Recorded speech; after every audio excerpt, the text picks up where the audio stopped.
I held up my phone and asked my wife one question. Just one. "Were you really in this video?" She didn't scream. She didn't cry. She didn't say a single word. And that silence told me everything I needed to know. What I didn't know yet was how far she'd go to humiliate me after that, or how much she'd regret it when she saw what I built from the wreckage. My name is Christopher Hayes. I grew up on dirt. Not poor dirt, farm dirt. The kind that gets under your fingernails and never really leaves, even after you scrub twice. My father worked this land before me, and his father before him. 300 acres of Iowa soil that had fed my family for almost 80 years. When I married Amanda, everybody said I was the lucky one. And for a long time, I believed it too. She wasn't a farm girl. She grew up in town, daughter of a school teacher and an insurance salesman, the kind of upbringing where dinner was always on time and nobody ever smelled like diesel. But she loved me anyway. Or I thought she did. She used to drive out to the property just to sit on the porch and watch the sun go down over the fields. She said it was the most peaceful thing she'd ever seen. We got married in the fall, right after harvest, in a little white church that my grandfather helped build. Amanda wore her mother's dress. I wore my father's boots. Everybody said we looked like something out of a postcard. For the first few years, life was good. Simple, but good. I worked the land from before sunrise until after dark. Amanda taught piano lessons to kids in town and kept the books for the farm. We didn't have much money, but we had each other, and back then, that felt like plenty. Then the weather turned on us. 3 bad seasons in a row. A drought that cracked the earth like old pottery. Then a flood that drowned half our corn before it even had a chance. Then a late frost that killed what the flood didn't. Bank loans piled up. Equipment broke down and I couldn't afford to fix it right, so I patched it with wire and prayer. I started working 18-hour days just to keep us afloat. Amanda changed during those years. Slowly, at first. She stopped coming out to the porch at sunset. She stopped asking about the crops. She started spending more time in town, more time with her old friends from high school, more time with her phone. I told myself it was normal. Stress does that to people.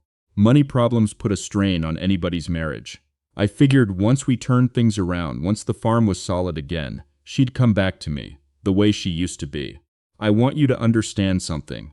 I'm not telling you this story so you'll feel sorry for me. I'm telling you because I think a lot of you have lived some version of it.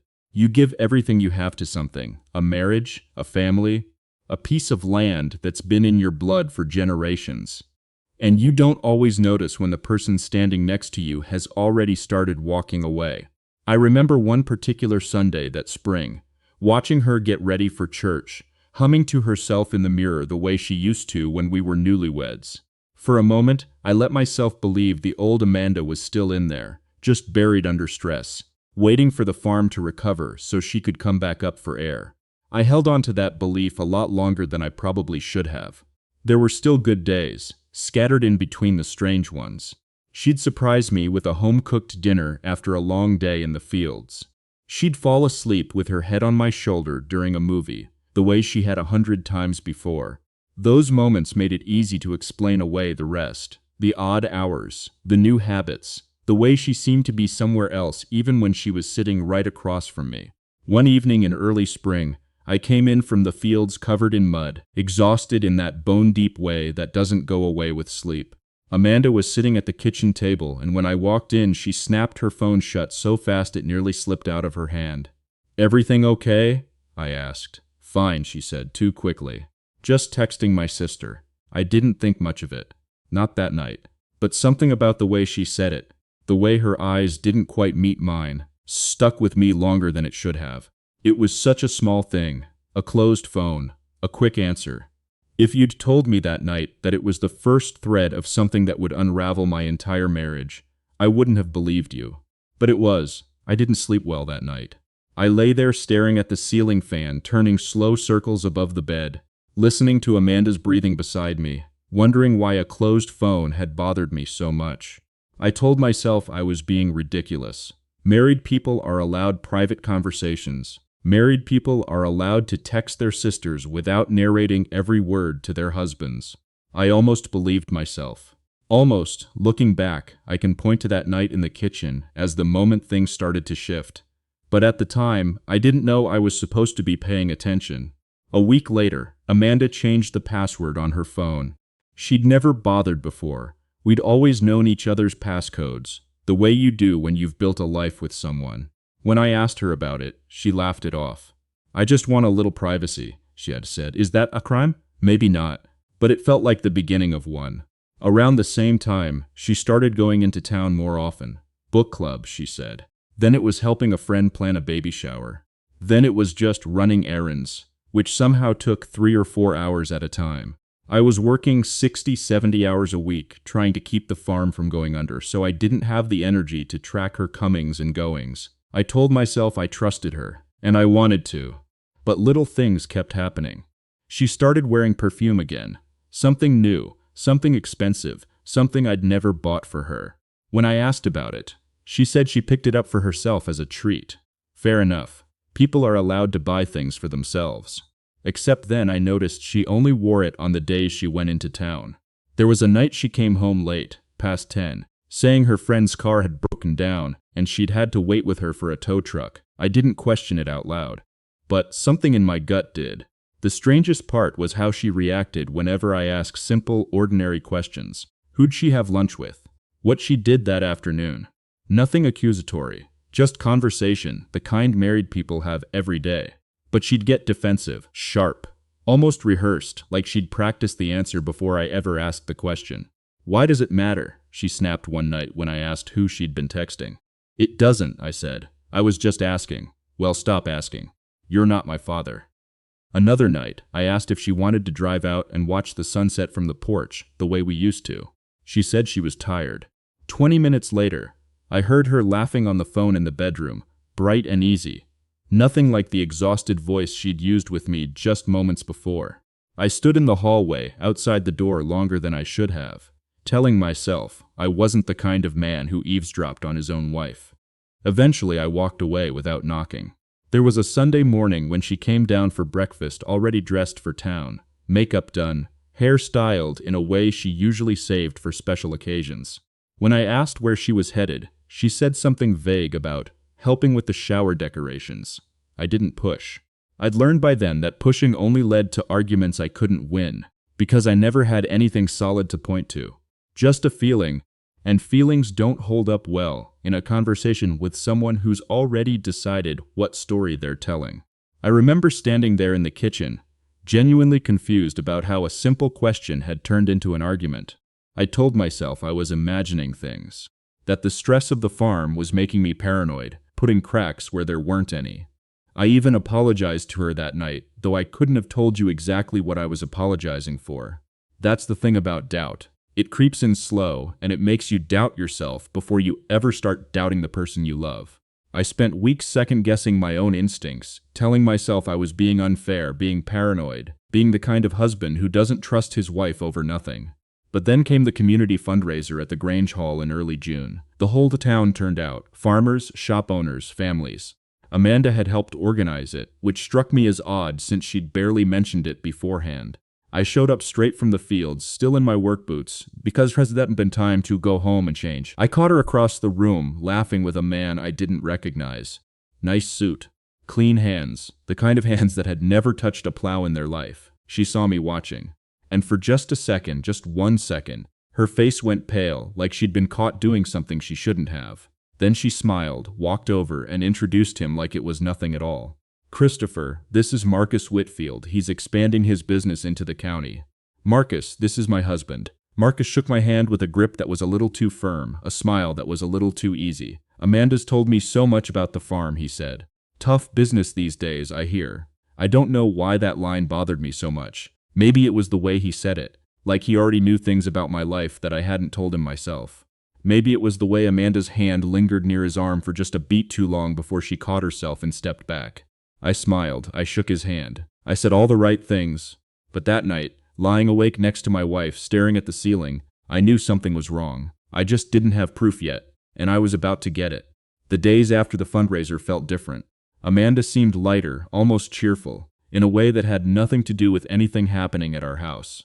I'd catch her smiling at her phone across the room, then straightening her face the second she noticed me watching.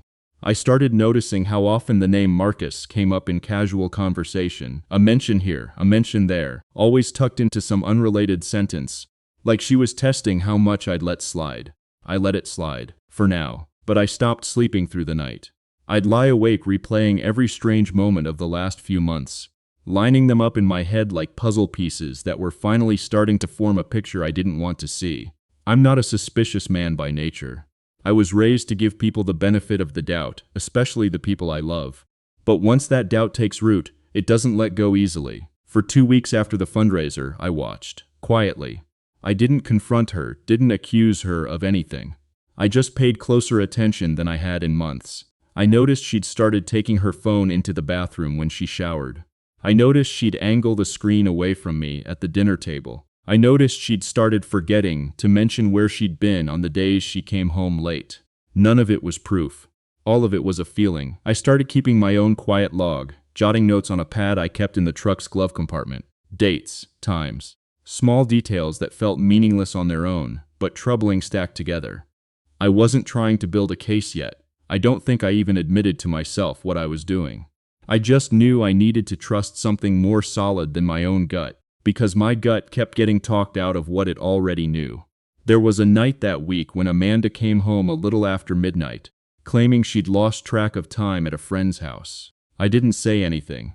I just watched her hang her purse by the door, watched her check her reflection in the hallway mirror before she even said hello to me, watched her smooth down her hair like she was making sure everything was back in its proper place. It was such a small, automatic gesture. I don't think she even realized she was doing it. The proof came from an unlikely place. My cousin Denise, who worked at the coffee shop on Main Street. She pulled me aside one afternoon when I stopped in for gas station coffee, because I couldn't afford the good stuff anymore. "Chris," she said carefully, "I don't want to get in the middle of anything, but I've seen Amanda in here a lot, with Marcus Whitfield, and it doesn't look like a business meeting." I thanked her. I didn't say much else, because I didn't trust myself to. That night, I did something I'm not proud of, but I don't regret it either. Amanda had left her laptop open on the kitchen counter while she went to take a call in the other room. Her email was still logged in, and there, sitting in the inbox, was a message from Marcus with a video file attached. The subject line just said, "Use, don't delete. I want to be clear about what I saw and what I didn't. I'm not going to describe it in detail, because that's not the point of this story, and it's not something I'd wish on anyone to relive. What I'll say is this: it was a video the two of them had recorded together, clearly intimate, clearly not something meant for a husband's eyes. It didn't leave any room for excuses. It didn't leave any room for misunderstanding. I sat there in that kitchen for a long time, just staring at the screen.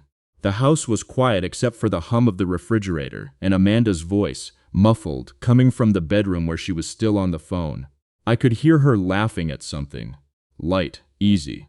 Like her whole world hadn't just cracked open in the next room. I didn't cry. I didn't throw anything. I just closed the laptop, gently, like I was trying not to wake something up.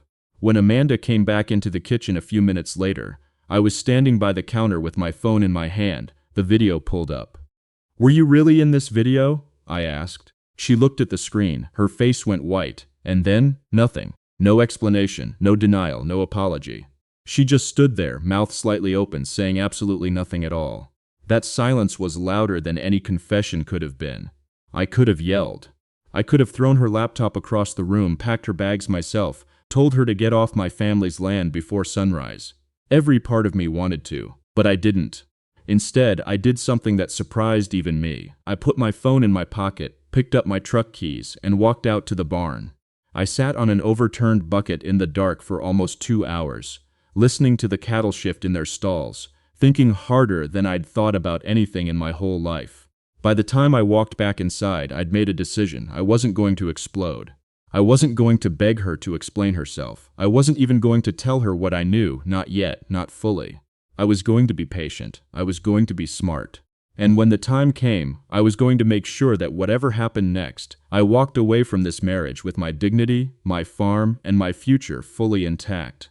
I didn't sleep at all that night. I lay in the dark next to the woman I'd married, listening to her breathing slow into sleep like nothing in the world was wrong, and I made myself a promise. I wasn't going to let this destroy me.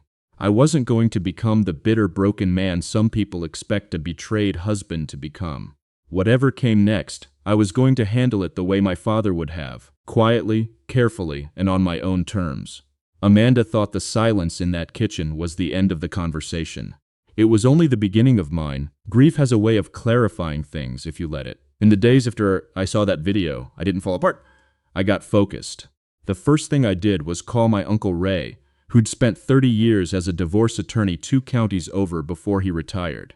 I drove out to see him on a Tuesday afternoon, laid everything out, the video, the changed passwords, the late nights, Marcus Whitfield's name. Ray listened without interrupting, the way good lawyers do. When I finished, he leaned back in his chair and said, "Christopher, the smartest thing you can do right now is nothing dramatic. Document everything. Change nothing about your daily life. And whatever you do, don't let her know you know." So that's exactly what I did. I started keeping a quiet record, dates, times, screenshots I'd saved before closing that laptop, the fundraiser, Denise's account of the coffee shop visits. Ray helped me understand our state's laws around marital property and infidelity. And more importantly, he helped me understand the farm's legal standing. The land had been in my family for 3 generations, held in a trust that predated my marriage to Amanda. She had no claim to it, none. She'd never known that detail because it had simply never come up. What she did have a claim to, potentially, was a share of anything we'd built together during the marriage, including, if I wasn't careful, the improvements and expansions I still hoped to make on the farm. So my plan became simple. I would keep working, I would keep saving, and I would let Amanda believe right up until the very end that everything between us was completely fine. It wasn't easy. Every dinner, every conversation, every night lying in that bed beside her, I carried the weight of what I knew. But I'd grown up watching my father survive 3 brutal seasons without ever losing his composure in front of the bank. I could do this too. Meanwhile, Amanda seemed to relax. She must have assumed her silence in the kitchen that night had been enough. That I'd let it go, chalked it up to nothing, moved on. She grew bolder. She stopped hiding her phone quite as carefully. She started staying out even later, coming home smelling like that same expensive perfume, humming to herself like a woman with absolutely nothing to hide anymore. At community gatherings, she started making little comments about the farm in front of other people. Nothing overtly cruel, just needling remarks disguised as jokes. "Christopher's still out there fighting that lost cause," she said once at a church potluck, loud enough for half the room to hear. A few people laughed uncomfortably. I just smiled and let it go. I remember one particular evening that summer when Amanda came home from book club wearing a new bracelet I didn't recognize.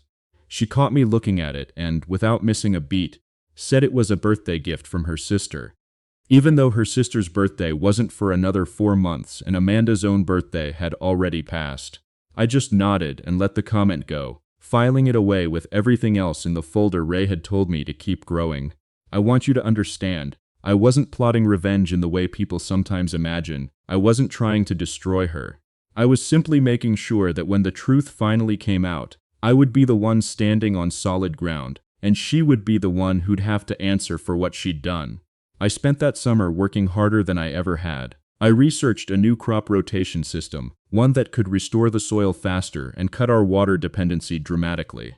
I applied for an agricultural innovation grant through the state, something I'd never had the time or the mental space to pursue before. To my shock, we got it. It wasn't a fortune, but it was enough to implement real change, enough to give the farm a fighting chance for the first time in 3 years. I told Amanda the news over dinner one night, watching her face carefully as I did. "That's great, Chris," she said, not looking up from her phone. "Really great." She had no idea what was coming. She had no idea the farm was about to turn a corner. And she had no idea that I'd already spoken with Ray about filing. The paperwork sat in a folder in my truck for 2 weeks, while I waited for the right moment, while the new crop system took root, while the numbers started climbing, while I quietly built the life she'd already decided wasn't worth staying for. By the time August rolled around, the farm's numbers were climbing steadily for the first time in years. The new grant money had let me repair equipment I'd been patching together with wire for 3 seasons straight. Buyers who'd written us off were calling again. For the first time since the bad years started, I could see an actual future taking shape in front of me. One that didn't depend on Amanda staying, and didn't depend on her leaving either. It was simply mine, built with my own 2 hands, and nothing she did from this point forward could take it away from me. That knowledge gave me a strange kind of calm. I wasn't angry anymore, not in the burning way I'd been that first night in the kitchen. I was just ready.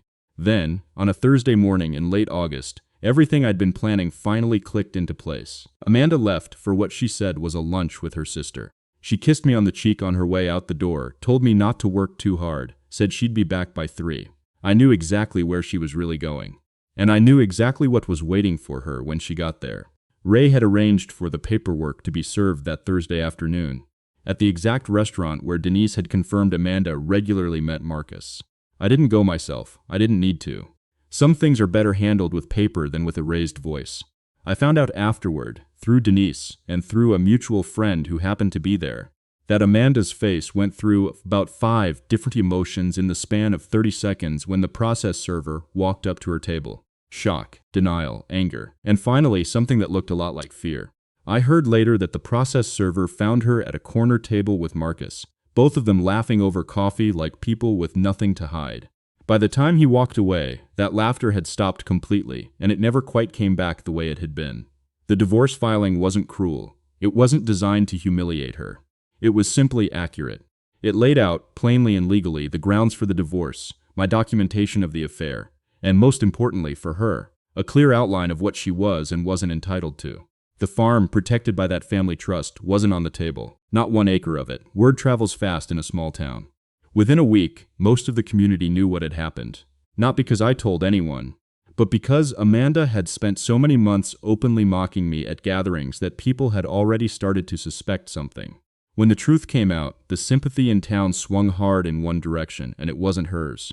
Marcus Whitfield, it turned out, had been telling Amanda plenty of things that weren't true either.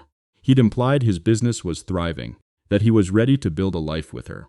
In reality, once his name got attached publicly to a divorce involving infidelity, several of his business partners quietly backed out of a deal he'd been counting on.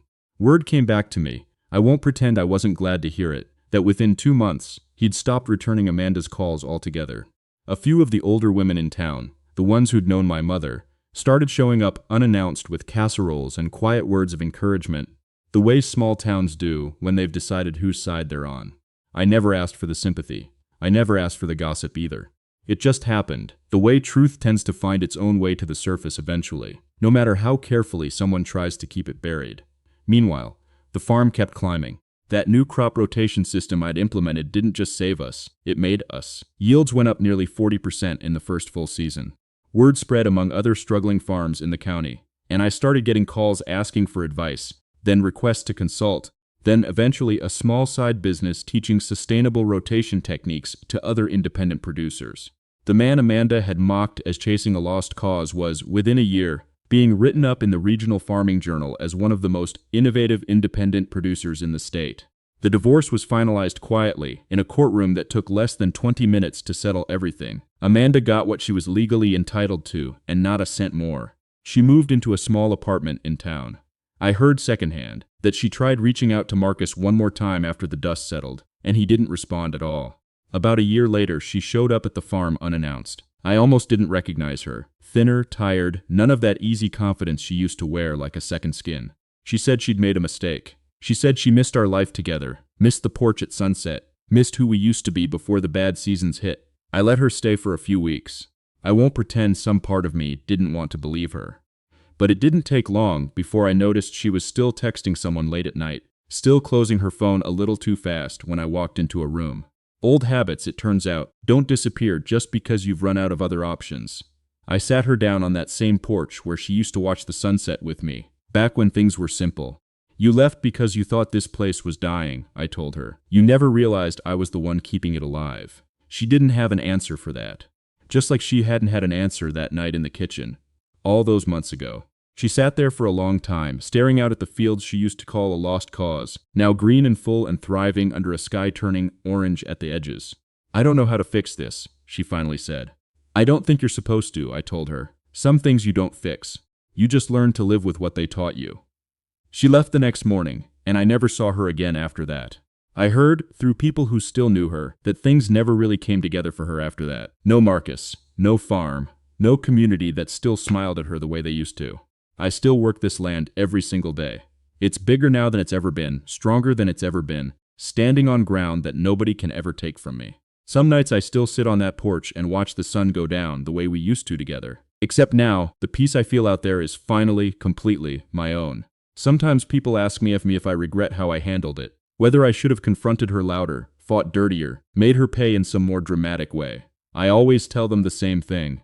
The land didn't need me to be angry, it needed me to be steady. And in the end, steady was the thing that actually built something worth having.